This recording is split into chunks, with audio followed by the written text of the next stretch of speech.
Fans of this channel know I am African and I grew up in Africa. It is easy to believe that you're destined for poverty. And yes, most people from poor countries believe that. However, when I was around 17, I started questioning such assumptions, and the reason for my different opinions is because I often see rich people even in my country. But there are some other explanations for the reasons why some people are rich in poor countries. It may be that these people do ugly or illegal stuff. Maybe their father is a politician who has stolen a lot of money. Or maybe it's just luck. Anyway, I decided to study how money works and see myself whether being rich has something to do with luck, stealing, or anything like that. By age 20, I already knew the formula of wealth creation, and I was ready to follow such formula. In today's video, I'll be sharing with you how to be rich in a poor country. If you're new here, consider subscribing so that you won't miss other interesting videos like this. Riches has no home. In his book, The Science of Getting Rich, Wallace D. Wattles provoked us to think about something very important. He asked us to stop thinking about poverty as though it caused by certain geographical location, but because if poverty has something to do with a particular geographical location, then certain people in certain geographical locations will be poor, while everybody else will be rich. But that's not so.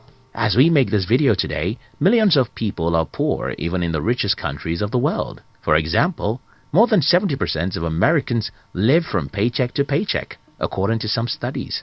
And think about this, many people, even in the poorest countries of the world, are very wealthy. What does this tell us? I think it's very simple. Money doesn't have anything to do with where you live. But there's another problem here.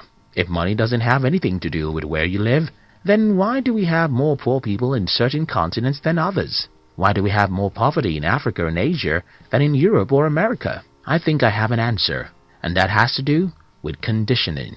Like begets like. The story was told about a farmer who brought an eagle's egg from his farm. When the farmer got home, he added the 3 eagle eggs with his chicken's eggs, and his chicken hatched the eggs with hers. Many months after the little eagles have been hatched, they are there right with the chicks, eating everything the chicks were eaten, walking around the way the chicks walk around and having the same aspirations like those of the chicks. These 3 eagles grew up and lived their entire life just like chickens. They never flew or dared to live like an eagle. I'm sure that you will believe this story easily because it happened in the kingdom of the birds. Well, like those eagles, like always begets like, even amongst human beings. So, what happens in poor countries is that when you're 7 years old, you'll notice that everyone around you is poor. And not just that these people are poor, they always blame someone else for their poverty. At age 7, you may not understand these people, but by the time you're 17, you're already successfully initiated into their evil world. What then happens is that as a young adult, whether you listen to your father, your mother, your uncles or teachers, everyone is blaming someone else for their state of being poor. It doesn't matter how strong you are, the natural thing to do is to become like these people. By the time an average human is 21 in a poor country, he has started thinking that the reason why he is poor is that the government or devil makes him poor. From this point, you can see how easy it is for these people to be poor and also make their children poor. It's pretty simple. Whenever you blame someone else for your life, what you're doing is folding your arms and saying, "It's not my fault. Let the man who causes man's poverty to come and make me rich. It's not my fault. Let the man who causes poverty to come make me rich." So the number one reason why most people are poor in poor countries is that everyone around them is poor when they are growing up. These people would not have become poor solely because everyone is poor. It's even worse because most poor people blame someone else for their poverty, and then they successfully teach their children to learn how to blame others for their lives. They have successfully destroyed such children's lives because they too will grow up not taking responsibility for their lives. The other problem about growing up in a community where everyone is poor is because you will never have any worthwhile mentor. Because everyone is poor, their advice will just lead you to where they are, and that's not where you want to be. For instance, I had to stop taking advice from everyone in my family when I was about age 19. The reason I stopped taking advice from these people is that all their advice is very bad, and they think their advice is the best. For example, my family members advise me to get a university degree because if I don't have a degree, I cannot be successful in life. They advise me that it is good to work for a bank, while I think it's better to build a bank. I mean, almost every advice my family members gave me about money, even till this day, is stupid. And what I did was to ignore them and instead choose successful people online and through books to be my models. Not everyone can do what I did. In fact, not everyone will ever have the insight into the fact that your poor uncles and parents had given the wrong advice about money. And that's a major reason why most people in poor countries are poor. The strong exploit the weak. When I claim in this video that one of the reasons why most people are poor in poor countries is because they have poor mentors, someone will ask me, okay, who made the first man poor before he became a mentor for others? This is a good question, and the answer is in the fact that the world is a jungle where the strong eat the weak. Most of the years of our existence as humans are filled with battles between nations. We should also remember colonization and exploitation from one country to another. All these battles would not have left some countries poor if not because they are not physical battles. Think about it, as you would think about rape. When a man rapes a woman, he thinks it's just a physical act, but for a woman, it's spiritual and emotional. And though the act of rape can happen in 5 minutes, the victim can live with the pains for 50 years. Similar things happen when a country invades, overpowers, and colonizes another for many years. For those who are asking how the first man became poor, I think that is how the first man became poor. But that's not an excuse for you to be poor. You see, the poverty of your forefather may not be his fault, because he was probably taken as a slave for 30 years. But your poverty is yours, because you have the power to liberate yourself.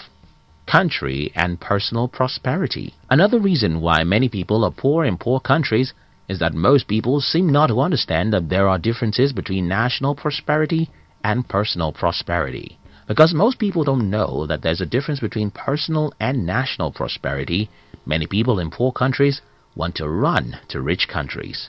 Many Africans want to run to America. Many Indians thought they could migrate to Europe, and that's another problem. You see, running to a rich country won't guarantee your prosperity, because even in the country that you're running to, most people are still poor. Now that I've tried to pinpoint some of the reasons why most people are poor in poor countries, let me try and show you how to be rich in a poor country. 1. Disown every mentor you have. Well, I don't mean that you should legally get rid of everyone in your life. I simply mean that you should stop taking their advice or spending much time with them, except they are positive-minded. Growing up in Africa, the culture of my tribe requires that I listen to and follow the advice of everyone who is older than me. But at about the age of 19, I started revolting against the advice of my family members, especially their advice about money. When I was 21, it had become very obvious that I was a black sheep of the family. Until today, these people just don't have any advice I can follow about money. Don't get me wrong, I love my mother, father, uncles, and siblings. I love my African friends, but I don't take advice or spend time with you if you're negative. This is the first thing I think you should do if you're from a poor country. Do away with negative people. Stop taking money advice from poor people. Instead, go to the library and read books from the rich and successful people. Check online and follow some inspiring people who will make you believe in yourself. 2. Understand the difference between personal and national poverty. Don't assume that you have to be poor simply because your country is poor. You can be rich, even in a poor country.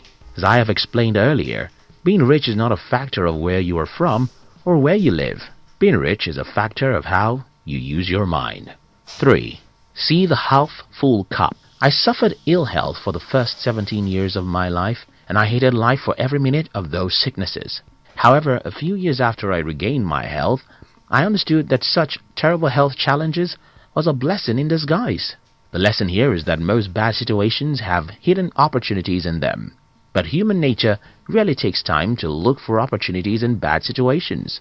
If you live in a poor country, you have to learn how to see the cup of your country as half full, not half empty. You have to be positive and believe that there are opportunities for you somewhere in some corner. Only you can believe that and take proactive actions that will lead you there. In conclusion, everyone watching this video from Africa or Asia should sit down and rethink their path in life. We should stop being negative about what is possible for us. We should believe in ourselves and pursue really big dreams. We should understand that money is not a product of any geographical location, but the product of our mind. I hope this video helps someone. Thank you very much for watching our videos. I'd like to give you another interesting video for you to enjoy next. But before then, our team will be very happy if you can like this video and share it with your friends on social media.